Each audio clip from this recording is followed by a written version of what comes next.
பிரியமானவர்களே, சுகமாக இருக்கீங்களா? சந்தோஷமாக இருக்கிறீங்களா? குடும்பத்தில் எல்லாரும் மகிழ்ச்சியாக இருக்கிறீங்களா? யாராவது பாதிக்கப்பட்டாங்களா? வியாதிப்பட்டாங்களா? ஒன்றும் பயப்படாதுங்க. இயேசு தான் உங்களுக்கு எல்லாமே.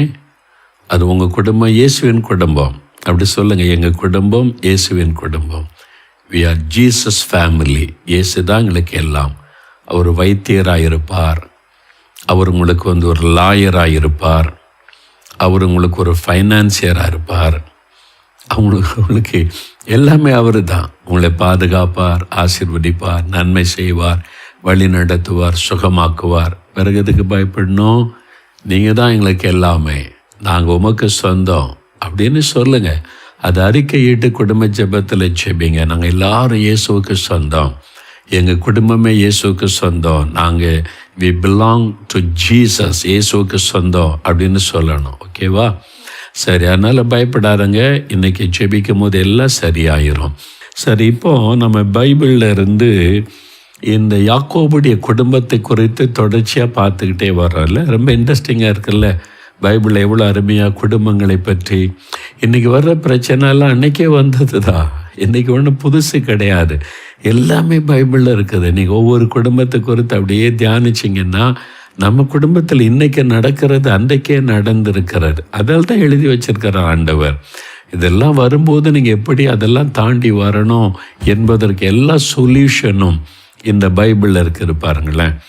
பாருங்கள், இப்போ இன்றைக்கு ஆதியாகமம் 30 அதிகாரம் எடுத்துக்கொள்ளுங்க. 22 24 வசனம், 3 வசனத்தை வாசிக்க போகிறோம். ஆதியாகமம் 30, 22, 23, 24 பாருங்க. தேவன் ராகேலை நினைத்தருளினார். அவளுக்கு தேவன் செவி கொடுத்து அவள் கர்ப்பம் தரிக்கும்படி செய்தார். அவள் கர்ப்பவதியாகி ஒரு குமாரனை பெற்று தேவன் என் நிந்தையை நீக்கிவிட்டார் என்றும் இன்னும் ஒரு குமாரனை கர்த்தர் எனக்கு தருவார் என்றும் சொல்லி அவனுக்கு யோசேப்பு என்று பெயரிட்டாள். நாம் எல்லாம் தியானித்தொரே ராகேலை பற்றி இல்லை. ராகேல் ரொம்ப அழகான சௌந்தரியமான ஒரு பெண், யாக்கோபுக்கு ரொம்ப பிடித்தமான ஒரு மனைவி. ஆனால் அவளுக்குள்ள பொறாமை இருந்துச்சு, மற்றவங்களை அற்பமாக எண்ணுகிற சுபாவம் இருந்துச்சு, புருஷனை கோபப்படுத்துகிற மாதிரி நடந்து கொண்டது இருந்துச்சு, தவறான நம்பிக்கையெல்லாம் இருந்துச்சு. ஆனால் ஒரு நாள் இதெல்லாம் தாண்டி கர்த்தரை தேட ஆரம்பித்தாள். தன்னுடைய குறைகள் தவறுகளை உணர்ந்து ஆண்டவரை தேட ஆரம்பித்தாள். அப்போ ஆண்டவர் அவளை நினைத்தருளினார். ராகேலை நினைத்தருளினார். நினைத்தருளி அவளுக்கு செவி கொடுத்து அவள் கர்ப்பம் தரிக்கும்படி செய்தார். தேவன் அவளுடைய கர்ப்பத்தை ஆசீர்வதித்தார். இப்போ அந்த ராகேல் அந்த தன்னுடைய குமாரனுக்கு யோசேப்பு என்று பெயரிடுகிறாள். 2 காரியம் இந்த ராகேலுக்கு நம்ம பார்க்கிற இந்த இடத்துல. முதலாவது, தேவன் என் நிந்தையை நீக்கிவிட்டார் என்று சொல்லி யோசேப்பு பெயர் வைத்தாள். தேவன் என் நிந்தையை நீக்கிவிட்டார். ஆண்டவருக்கு அவள் நன்றி செலுத்துகிறாள். தன் குமாரனுக்கு வைத்த பெயர் மூலமாக தேவனுக்கு நன்றி செலுத்துகிறாள். ஒரு நன்றி அறிதல் உள்ள ஒரு இருதயம் கொண்டவள் இந்த ராகேல். பாருங்களேன், நான் இவ்வளோ நாள் நிந்தையில் இருந்தேன், அவமானத்தில் இருந்தேன், இந்த மாதிரி குழந்தை இல்லாமல் சிறுமைப்பட்டு இருந்தேன், மற்றவங்க பரிகாசம் பண்ணக்கூடிய நிலைமையில் இருந்தேன். நான் தப்பாக யோசித்து கோபெல்லாம் பட்டு கணவர்கிட்டலாம் சண்டை போட்டு மற்றவங்கள்ட்டெல்லாம் எரிச்சல் பட்டு தவறான மூலத்தில் முயற்சி பண்ணி ஆசீர்வாதம் பெறலான்னு நினச்சி எல்லாம் ஏமாற்றம். இப்போ நான் ஆண்டவரிடத்தில் என் குறைகளை அறிக்கையிட்ட உடனே அவர் எனக்கு இறங்கினார். எனக்கு என் கர்ப்பத்தை ஆசீர்வதித்து என் நிந்தையை நீக்கும்படிக்கு எனக்கு ஒரு குழந்தை கொடுத்தார் என்று சொல்லி தேவன் என் நிந்தையை நீக்கிவிட்டார். சரிங்களா? ஆண்டவரை முன் வைக்கிறாள். ஆண்டவருக்கு நன்றி சொல்லுகிறாள். கர்த்தர் தான் இந்த குழந்தையை கொடுத்தார், கர்த்தர் தான் என் நிந்தையை நீக்கிவிட்டார் என்று ஆண்டவருக்கு நன்றி சொல்லுகிறாள். நன்றி அறிதல் உள்ளவர்களாக நம்ம இருக்கணும். முதல் ஆண்டவர் உங்களுக்கு செய்த நன்மைகளை நினச்சி பாருங்க. நல்ல கணவர் தந்திருக்கிறார்ல, என்னைக்காவது எனக்கு தந்த நல்ல கணவருக்காய் ஸ்தோத்திரம்னு சொன்னீங்களா? ஒரு நல்ல மனைவி தந்திருக்கிறார்ல, எனக்கு தந்த நல்ல மனைவிக்காய் ஸ்தோத்திரம்னு சொன்னீங்களா? உங்களுடைய பிள்ளைகள், ஆண்டவரை தந்த பிள்ளைகளுக்காய் ஸ்தோத்திரம்னு சொன்னீங்களா? உங்களுடைய பெற்றோர், நல்ல பெற்றோரை தந்தீங்களே ஸ்தோத்திரம்னு சொன்னீங்களா? வீடு, வேலை, உங்களுக்கு தந்திருக்க சைக்கிள் தந்தால் கூட சைக்கிளுக்கு நன்றி சொல்லுங்கள், பைக்கு தருவார். பைக்குக்கு நன்றி சொல்லுங்கள், காரு தருவார். நீங்கள் நன்றி அறிதல் உள்ளவளாக இருந்தால் கர்த்தர் தொடர்ந்து ஆசீர்வதிப்பார். ராகேல் பாருங்களேன், ஒரு நன்றியோடு ஆண்டவர் செய்த நன்மைகளை நினைத்து முதலாவது ஆண்டவருக்கு நன்றி சொல்லுகிறாள். தேவன் என் நிந்தை நீக்கிவிட்டார் என்று சொல்லி முதலாவது அவள் நன்றி உள்ளவளாய் ஆண்டவருக்கு ஸ்தோத்திரம் செலுத்துகிறாள். இரண்டாவது பாருங்க, இன்னும் ஒரு குமாரனை கர்த்தர் எனக்கு தருவார் என்று சொல்லி யோசேப்பு என்று பெயரிட்டாள். முதல் ஆண்டவருக்கு நன்றி சொல்லுகிறார், கர்த்தர் தான் நிந்தை நீக்கிவிட்டார், ஆண்டவருக்கு ஸ்தோத்திரம். ரெண்டாவது, இன்னும் ஒரு குமாரனை கர்த்தர் எனக்கு தருவார், விசுவாசம். பார்த்தீங்களா, ஒரு குழந்தை தந்துட்டார், நிந்த மாறிட்டு போதும் அப்படி சொல்லலை, இன்னொரு குழந்தையை கர்த்தர் எனக்கு தருவார், அவருடைய விசுவாசம். எவ்வளோ ஒரு விசுவாசத்தை அறிக்கையிடுகிற ஒரு பெண் பார்த்தீங்களா ராகேல்.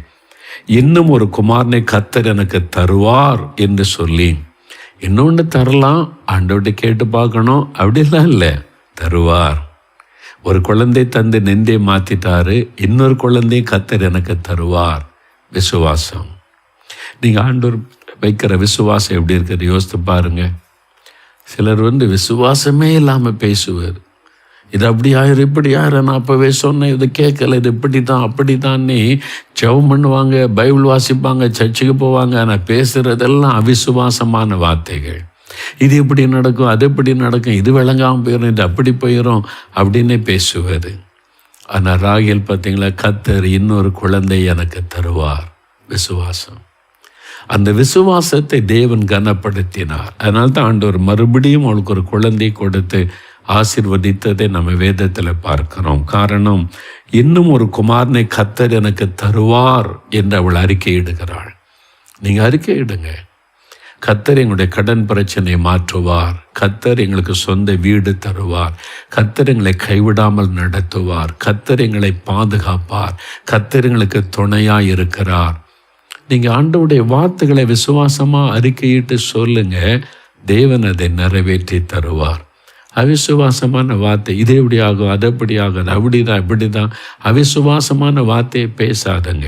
கர்த்தருடைய வார்த்தையை விசுவாசித்து கர்த்தருடைய அன்பை சந்தேகப்படாதபடி அவர் எங்களை மறக்க மாட்டார், அவர் எங்களை கைவிட மாட்டார், அவர் எங்களுக்கு கூட இருக்கிறார், அவர் எங்களை பாதுகாக்கிறவர், அவர் என் பிள்ளைகளை ஆசீர்வதிப்பார், என் பிள்ளைகளுடைய சமாதானம் பெரிதாக இருக்கும், என் பிள்ளைகள் எல்லாரும் கர்த்தரால் போதிக்கப்பட்டிருப்பாங்க. வசனத்தை சொல்லி ஸ்தோத்திரம் பண்ணுங்க, அது அப்படியே நடப்பதை நீங்கள் காண்பீங்க.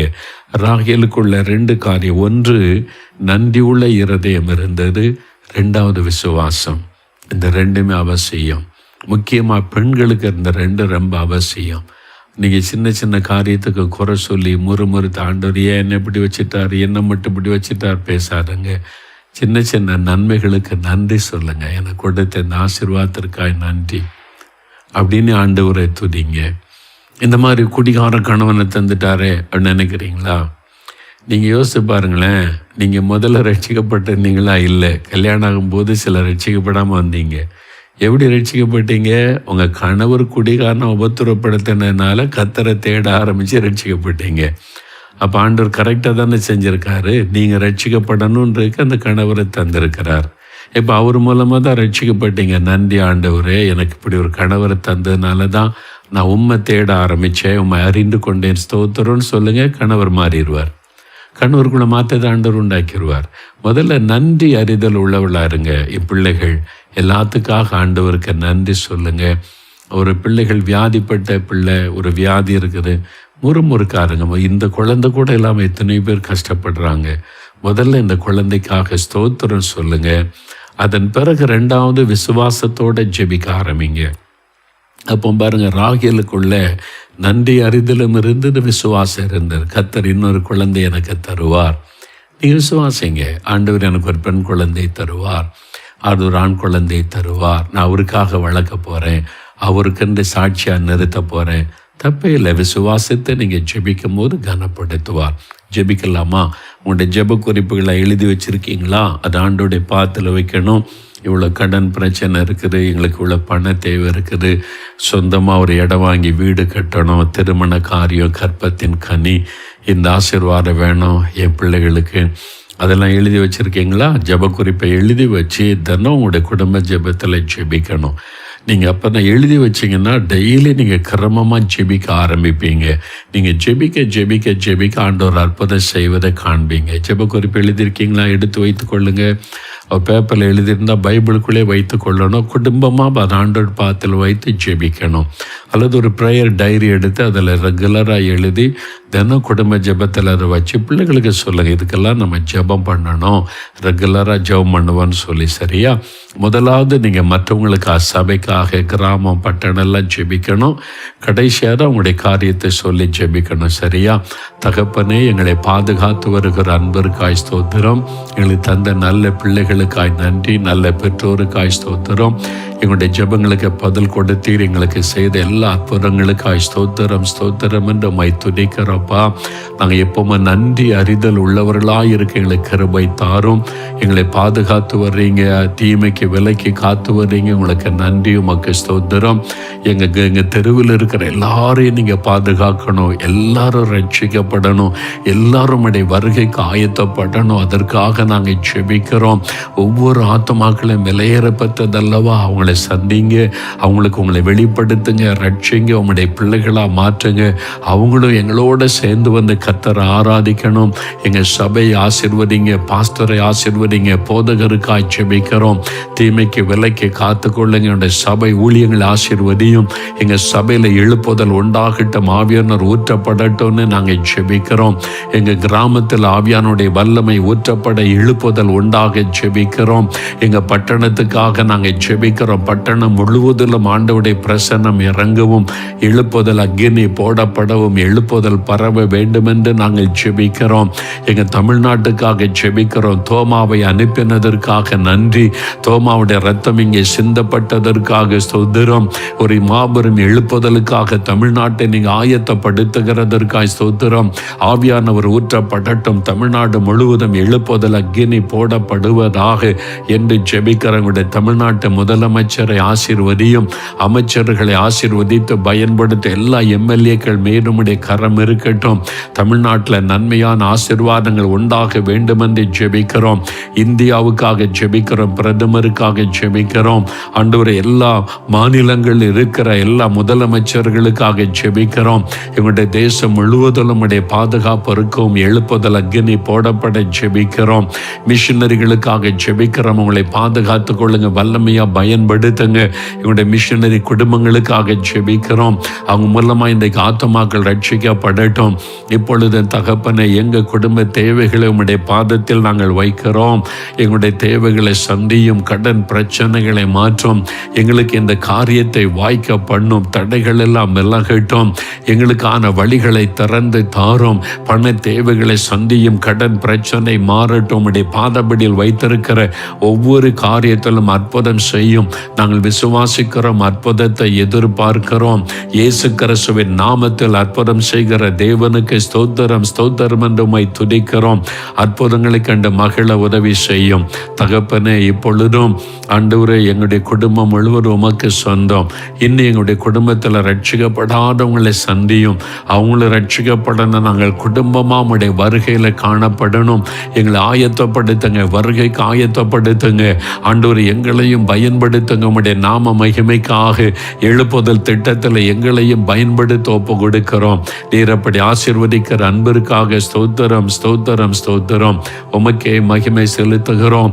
நாங்கள் தவறாமல் ஜெபிக்கணும், குடும்பமா ஜெபிக்கணும், தனியா ஜெபிக்கணும். ஜெப ஆவியினால் எங்களை நிரப்பி ஆட்கொள்ளுங்க. இயேசு கிறிஸ்துவின் நாமத்தில் ஜெபிக்கிறோம் பிதாவே. ஆமேன், ஆமேன். என் ஆத்துமாவே கர்த்தரை சோஸ்திரி, என் முழு உள்ளமே அவருடைய பரிசுத்தமுள்ள நாமத்தை சோஸ்திரி. என் ஆத்துமாவே கர்த்தரை சோஸ்திரி, அவர் செய்த சகல உபகாரங்களை மறவாதே. ஆமேன், ஆமேன். பிரியமானவர்களே, கர்த்தர் ஜெபத்தை கேட்டார், ஆசீர்வதித்து விட்டார். விசுவாசத்தோட அற்புதங்களை எதிர்பாருங்க. நீங்கள் ஜெப குறிப்பு எழுதினதில் என்னென்ன அற்புதம் நடந்ததோ அதை டிக் பண்ணி பிரைஸ் தி லார்ட்னு எழுதி என்னைக்கு அந்த அற்புதம் நடந்தது என்பதை நோட் பண்ணி வைங்க. அப்போ நீங்கள் என்னென்ன ஜெபிச்சிங்க, என்னென்ன அற்புதம் நடந்ததுன்னு உங்களுக்கு தெரியும். பிள்ளைகளுக்கெல்லாம் அதை ஷேர் பண்ணுங்கள். இதுக்காக நம்ம ஜெபிச்சோம், ஏசப்பா பதில் கொடுத்துட்டாங்க, இந்த அற்புதம் நடந்துட்டுன்னு சொல்லுங்கள். பிள்ளைகளுடைய விசுவாசம் பலன் அடையும். அந்த மாதிரி குடும்பமாக ஷேர் பண்ணி ஆண்டவரை துதிக்க குடும்பமே ஆவிக்குரிய வாழ்க்கையில் வளருவதை நீங்கள் பார்க்கலாம். கர்த்தருடைய ஆசீர்வாதம் உங்களோடு இருப்பதாக. ஆமென்.